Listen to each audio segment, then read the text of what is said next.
To create requires ingenuity, patience, and collaboration. Humanity Design One with American Gear Company handcrafts that concept daily. What goes into a snowboard? Is it the hours of engineering and design? The days into years of tree growth? The hours of cutting and shaping trees into distributable products? The time of 5 days of curing and drying? The craftsmanship of trimming and molding from a piece of wood into a durable board? Yes, all these is what it takes for a handcrafted snowboard. Alder trees just naturally grow. You don't have to replant them. They're like grass or weeds. Matter of fact, through the 70s, 80s, and 90s, they actually had to spray alder. Otherwise, it would choke out the fir coming up because the alder would grow so fast. So when you bring logs into the mill, right away everything gets batched. And then from there, it just gets broken down into length segments, 8 to 12 foot. And then after that, it goes in through a metal detector. So if there's any metal in the log whatsoever, it'll stop it because the metal's bad on saw blades. We actually can dry alder really fast compared to eastern species. It takes about 5 days to dry alder, where it takes maybe 30 days to dry white oak.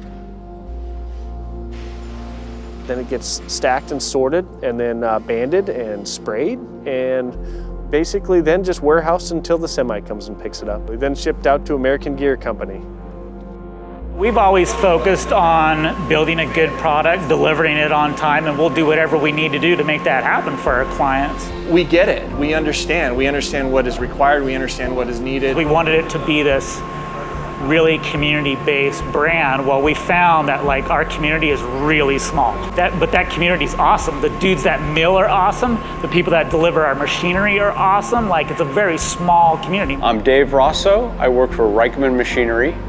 I provide finished machines for snowboard manufacturing.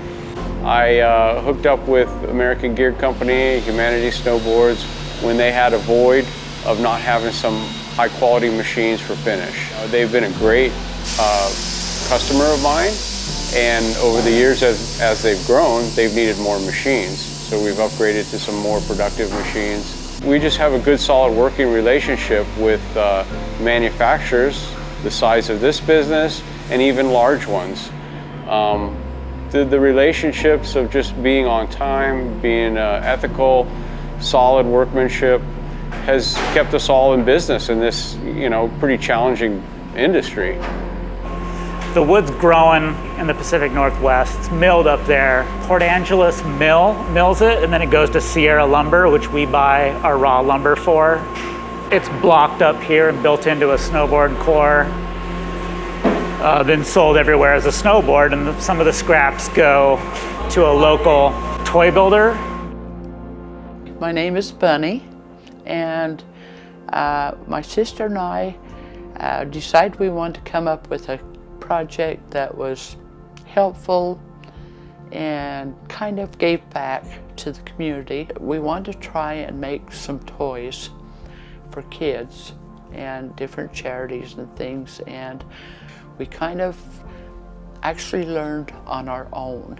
I draw a picture of them to scale, cut out each individual part, write up a parts list. I just wish more companies could see that recycling their things. Stuff doesn't need to go to waste.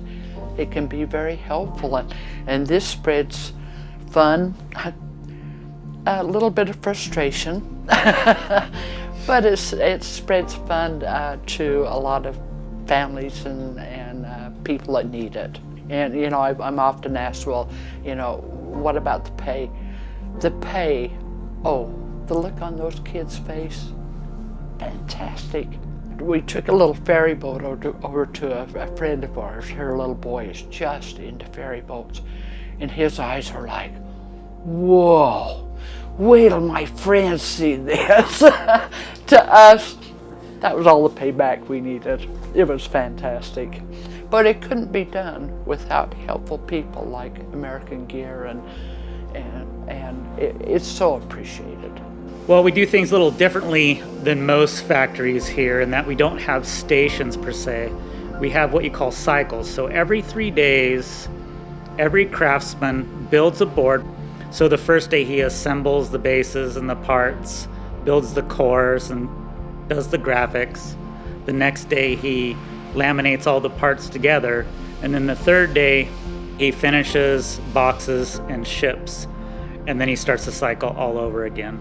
Every part of just about every product that we build gets touched by somebody's hands. And so that requires an element of craftsmanship. It requires competence. Everything in there is like picked out from local sources that we know is high quality. It's processed by craftsmen, so we see everything that goes into there. So we know that it's a solid board. We'll guarantee the thing for life.